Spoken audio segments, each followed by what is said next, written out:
Bonjour à tous, je m'appelle Laurence Rasoamihaingo, je suis doctorante de l'Université de Touliage à Madagascar dans l'école doctorale Biodiversité et Environnements tropicaux. C'est un grand plaisir pour moi de vous présenter aujourd'hui notre projet de recherche intitulé Gestion d'habitat d'espèces en danger critique d'extinction, fil-gil de Madagascar, Aythya et Innotata, dans l'aire protégée des baies manèvres et les lacs Sophia.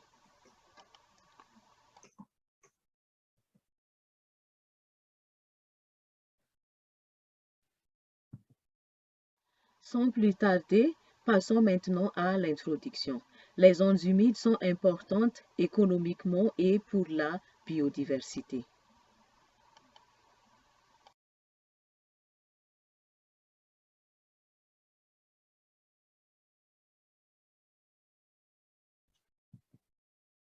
Mais plusieurs menaces pesant sur cette zone humide, comme espèces envahissantes, changement climatique, surexploitation et conversion en terrain de culture.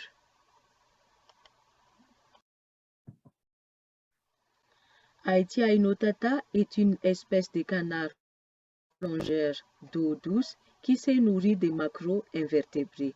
On l'appelle Jakjakfutmas, Ganaganafutsmas, Unzi en malagasy, ou les Madagascar Pochard en anglais. On pensait auparavant qu'il s'était éteint après sa dernière observation au bord du lac Loch, le plus grand lac du Madagascar, en 1991, par la capture accidentelle d'un mâle dans un filet de pêcheurs. Cependant, il a été redécouvert en 2006 au lac Machaburmin, dans la zone protégée des baies manèvres. Il reste toujours en danger critique d'extinction, mais une population reproductrice en captivité a été établie et des individus ont été relâchés sur un nouveau site appelé lac Sophia. Une grande partie de mon travail de doctorat s'est concentrée sur la collecte des données d'observation de la population Aythya innotata au lac Machaburmin, où Aythya innotata a été redécouvert. Je n'ai pas assez de temps au cours de cette présentation pour parler de ce travail, mais je voulais montrer rapidement mes principales conclusions. Entre 2010 et 2020, le nombre d'individus adultes Aythya innotata est resté stable, avec une légère augmentation dans ces dernières années. Les faibles taux de pression d'origine anthropique sur ces sites expliquent la présence d'Aythya innotata. Cependant, des rapaces ont été observés qui sont prédateurs des canetons des fil-gil de Madagascar, et la majorité du lac serait plus profonde pour les espèces d'Aythya qui plongent pour se nourrir. N'hésitez pas à me contacter si vous souhaitez en savoir plus sur ces données. Comme mentionné précédemment, le lac Sophia a été choisi comme site de lâcher d'individus élevés en captivité du fil-gil de Madagascar. Il s'agit d'un site Ramsar situé dans le district de Berlan de la région de Sofia et de la commune rurale de Martulan. La surface du lac est de 2,3 km² par rapport au lac de Baies-Manèvres qui vont de 0,2 à 0,7 km². Le lac Sophia est plus grand et on pense qu'il convient mieux au fil-gil de Madagascar que le lac Machaburmin où la population reste faible. Cependant, il existe des pressions anthropiques au lac Sophia qui ne sont pas présentes au lac Machaburmin.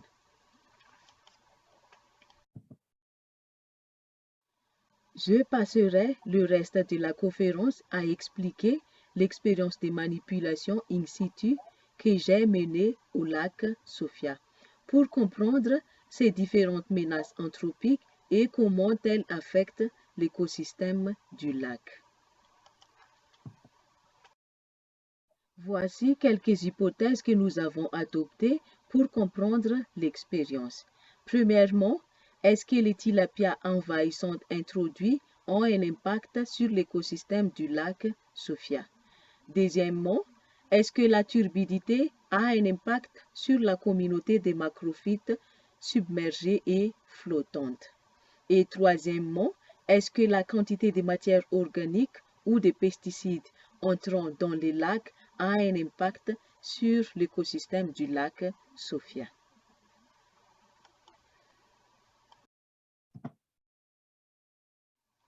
Les tilapias sont couramment introduits dans les systèmes lacustres tropicaux en tant que source de nutrition et de revenus, mais leurs impacts sur l'écologie des lacs ne sont pas encore bien compris. Il a été observé que là où le tilapia est introduit, les macrophytes submergés sont perdus. Le lac Sofia ne contient actuellement aucun macrophyte submergé, mais les lacs sans tilapia à proximité contiennent des charophytes submergés. L'expérience in situ consistait en 6 cages. Premièrement, pour tester l'effet du tilapia introduit, les 3 cases contenaient des poissons et 3 cases ne contenaient pas.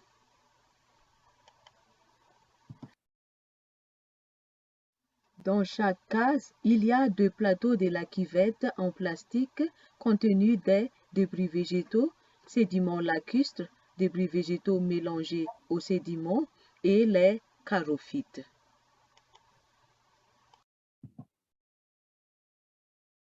Deuxièmement, pour tester l'effet de la turbidité, un ensemble de plateaux a été suspendu à la surface et au fond du lac dans chaque cage, où la turbidité augmente avec la profondeur.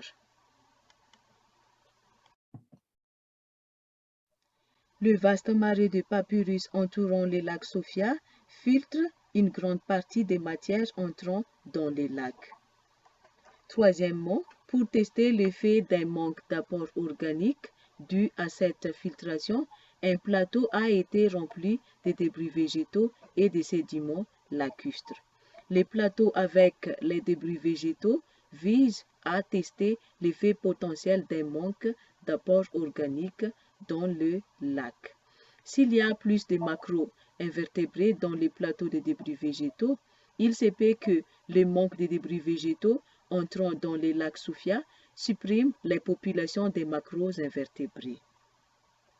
Puis, des pesticides sont également utilisés dans les bassins versants du lac Sofia. Cependant, le vaste marais de papyrus peut les empêcher d'entrer dans les lacs. Enfin, pour tester les effets des insecticides potentiels présents dans les sédiments lacustres, les plateaux ont été remplis de sédiments lacustres ou de débris végétaux et les mélanges des deux. Ce n'est pas une méthode directe d'évaluation des insecticides. Les résidus chimiques des sédiments ne peuvent pas être mesurés à Madagascar car l'équipement n'existe pas. Mais cela peut fournir une indication de tout effet. Si le mélange sédiments-débris végétaux a une abondance d'invertébrés similaire à celle des débris végétaux purs, cela suggère qu'il n'y a aucune propriété des sédiments à inhiber les invertébrés.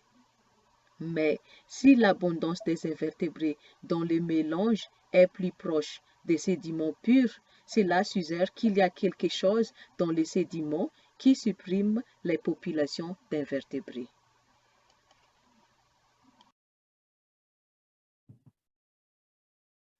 Pour tester les effets de ces différentes menaces sur les macrophytes, un plateau de chaque lot contenait de charophytes et chaque case contenait 2 paniers de nénuphars suspendus à la surface du lac dans chaque case. Pour la cuvette à charophytes, le but était de tester l'effet de la présence de poissons et de la turbidité sur les charophytes et de tester l'effet des charophytes sur la communauté des macro-invertébrés. Les nénuphars sont photographiés tous les jours et leur taille relative à la fin par rapport au début a marqué pour la cage avec poisson et sans poisson. Dans cette photo, nous allons voir la différence modification des failles des nénuphars pour les 2 cages différents entre les changements d'effet au début et à la fin de l'expérience. L'objectif était de tester l'effet de la présence des poissons dans une case, puis la turbidité et l'oxygène dissous mesurés chaque semaine à la surface et au fond des cages. Les cages sont laissées en place pour cette semaine avec 4 tilapias du mars au mois de mai pendant la saison de pluie et 6 semaines de septembre au mois de novembre pour la saison sèche avec 2 tilapias. L'expérience est arrêtée si le grillage a commencé à se dégrader. Puis on va récupérer et stocker dans l'éthanol tous les invertébrés trouvés pour une identification ultérieure.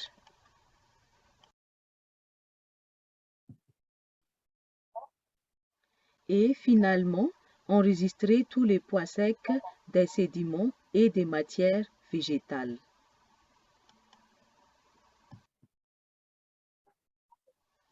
Voyons maintenant les résultats.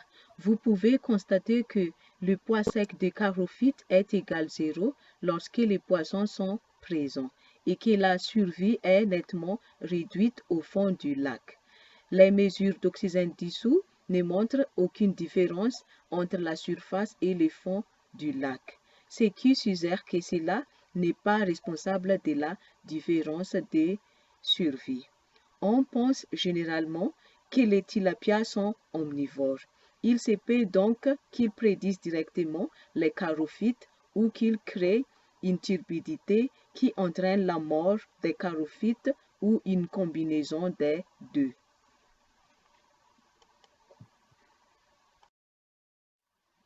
La survie du nénuphar est également affectée par la présence de poissons.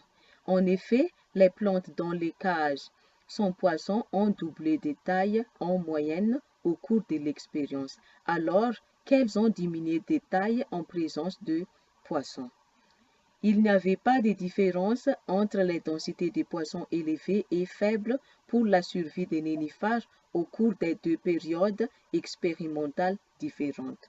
Comme les nénuphars étaient dans les paniers flottants à la surface du lac, nous suggérons que cette réduction de taille est causée par la prédation du tilapia plutôt que par un effet indirect sur la turbidité.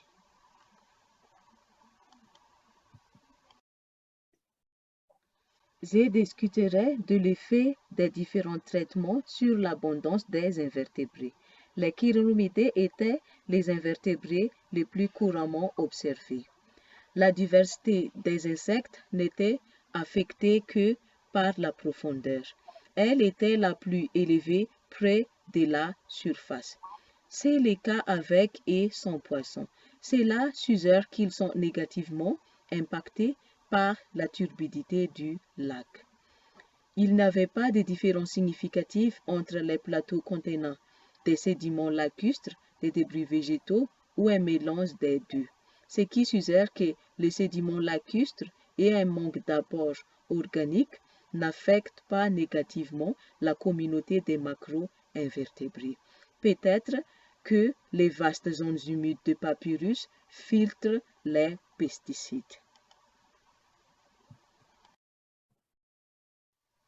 Pour terminer, les résultats, l'abondance des chironomidés est plus faible dans les sédiments purs du lac, eux abondants dans tous les autres traitements. Donc, les sédiments du lac ne sont pas bons pour les invertébrés. Les autres insectes, Ephemeroptera, Trichoptera, odonantes, sont abondants dans les charophytes, mais faibles dans les autres traitements. Ces insectes ont besoin des charophytes pour survivre. Mais les charophytes ne peuvent pas survivre dans les lacs Sophia. Donc, les insectes ne peuvent pas survivre dans ces lacs aussi.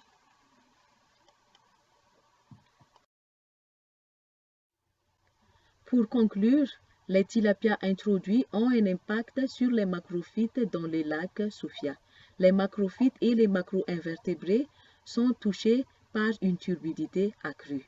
Les écosystèmes des zones humides dominés par les papyrus sont très vulnérables aux perturbations causées par les tilapias introduits, bien que les zones humides conservent leur capacité à filtrer des polluants externes.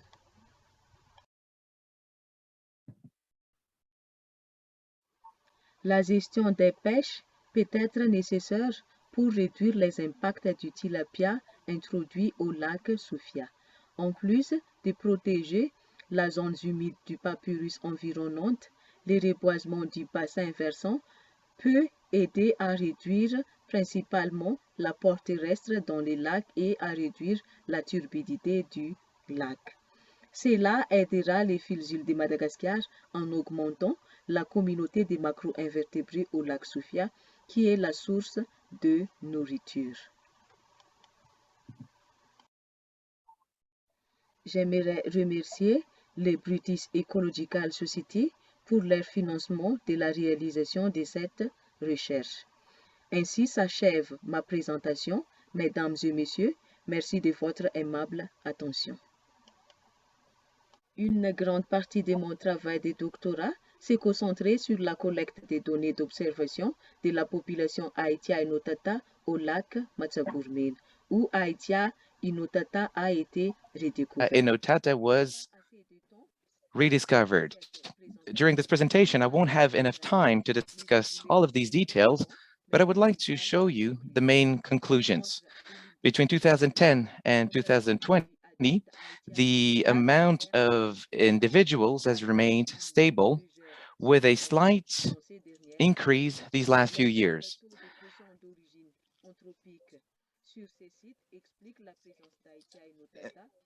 The low level of anthropogenic pressure explains the presence of Aythya Innotata, yet raptors, predators of ducklings still exist, and the majority of the lake is too deep for this species who need to dive for food. Please don't hesitate to contact me should you want more information on this data.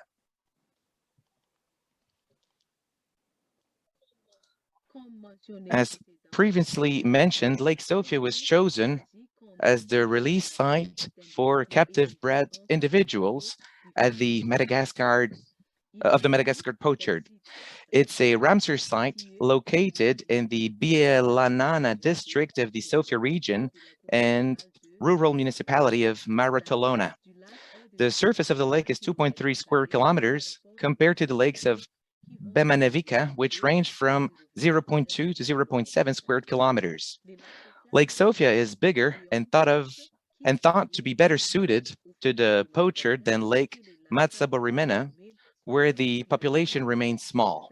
However, there are anthropogenic pressures at Lake Sofia that are not present at Lake Matsaborimena.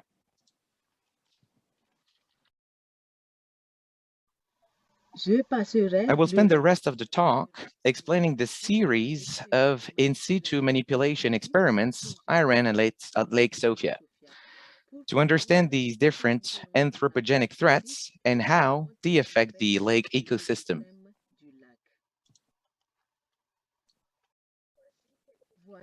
Here are some hypotheses we used to design the experiment. Firstly, introduced invasive tilapia, are they impacting the Lake Sofia ecosystem? Secondly, does the turbidity have an impact on submerged and floating macrophyte community?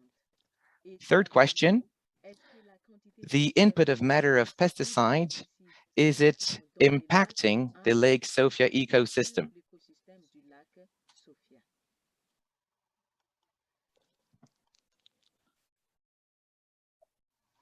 Tilapia are commonly introduced into tropical lake systems as a source of nutrition and income. However, their impact on lake ecology are not yet well understood. It has been observed that where tilapia are introduced, submerged macrophytes are lost. Lake Sofia does not currently have any submerged macrophytes, but nearby tilapia-free lakes do contain submerged charophytes. The in-situ experiment consisted of 6 cages. First, to test the effect of introduced tilapia, 3 cages contained fish and 3 cages did not.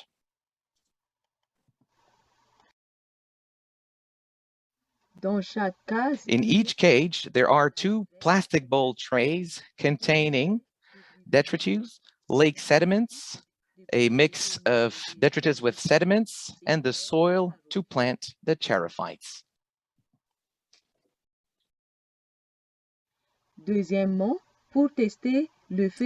Second, to test the effect of turbidity, a set of trays were suspended at the surface and at the bottom of the lake in each cage, where there is increasing turbidity with depth. The contents of each set of trays is shown in the photo. The extensive papyrus marsh surrounding Lake Sophia filters much of the material coming into the lake. So third, to test the effect of a lack of organic input due to this filtration, 1 tray was filled with woody detritus and lake sediment.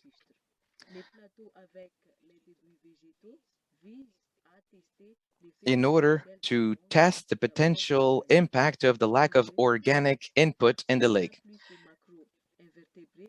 And the idea is to see whether the comparison of invertebrate abundance in detritus. It would then therefore mean that it has an impact on the invertebrate population. Then pesticides are also used in the Lake Sophia catchment. However, the extensive papyrus marsh may be preventing them from entering the lake.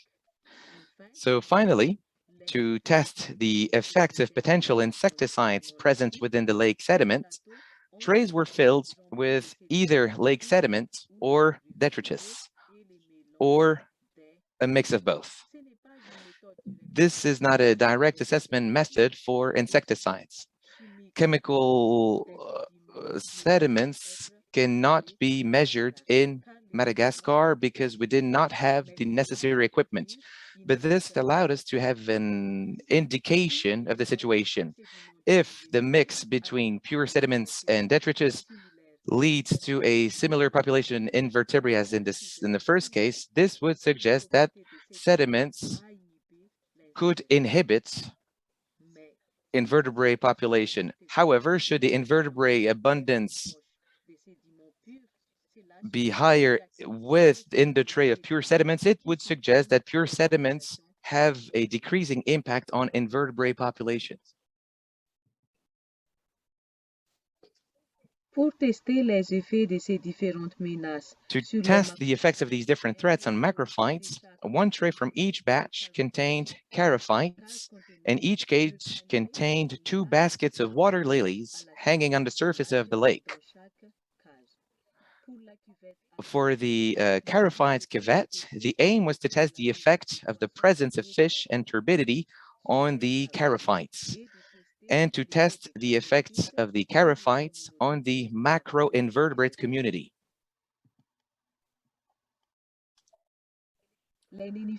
Water lilies are photographed daily, and their relative size at the end versus the start marked for the cage with fish and without fish. In this photo, we will see the difference of the water lily leaves for the 2 cages, and we'll see the change of the leaves at the beginning and at the end of the experiment. The aim was to test the effect of having fish in a cage. Then, the turbidity and dissolved oxygen were measured weekly on the surface and at the bottom of the cages. The cages are left in place for 7 weeks with 4 tilapias from March to May, during the rainy season, and also for 6 weeks from September to November for the dry season with 2 tilapias. The experiment is stopped if the mesh has started to degrade, and then any invertebrates found are collected and stored in ethanol for later identification. And then we'll record all the dry weights of sediment and plant matter.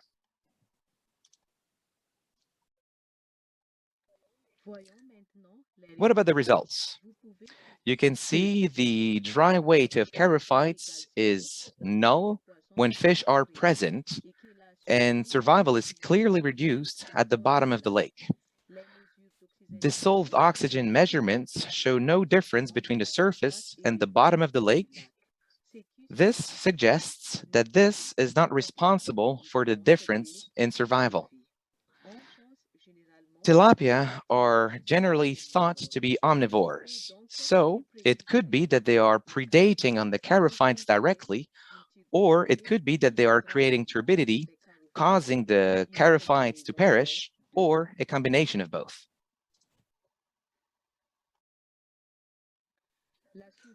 The survival of water lily is also affected by the presence of fish.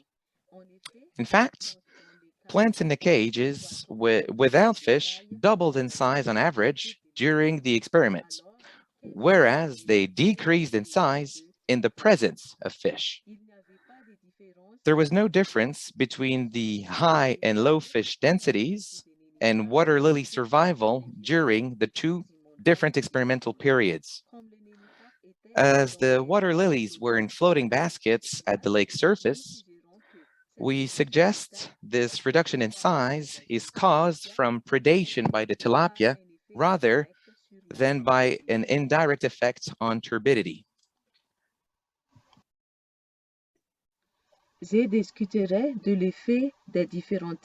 I will discuss the effect of the various treatments on the abundance of invertebrates.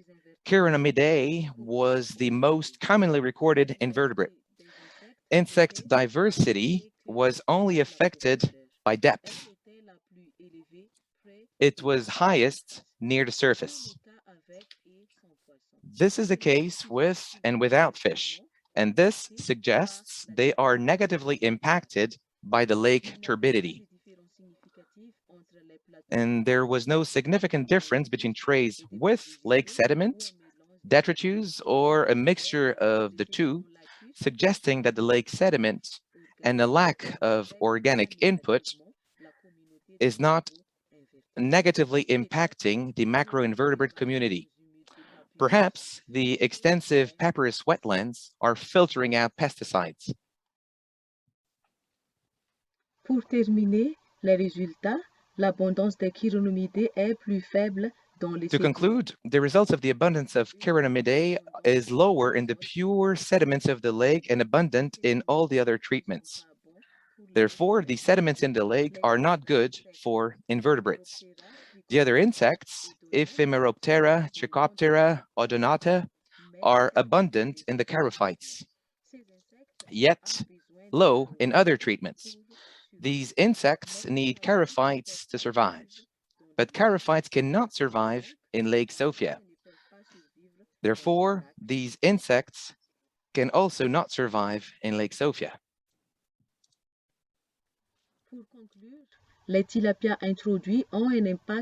To conclude, the introduced tilapia are impacting macrophytes in Lake Sophia. Both macrophytes and macroinvertebrates are impacted by increased turbidity. Papyrus-dominated wetland ecosystems are highly vulnerable to disturbance from introduced tilapia, although the wetlands retain their ability to filter external pollutants.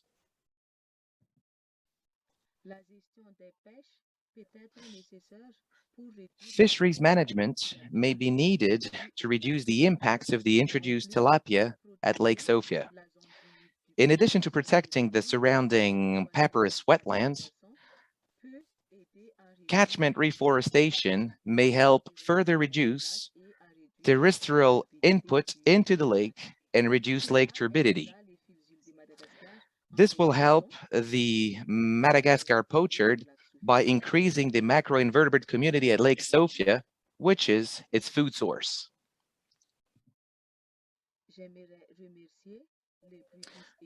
I would like to thank the British Ecological Society for their funding to carry out this research.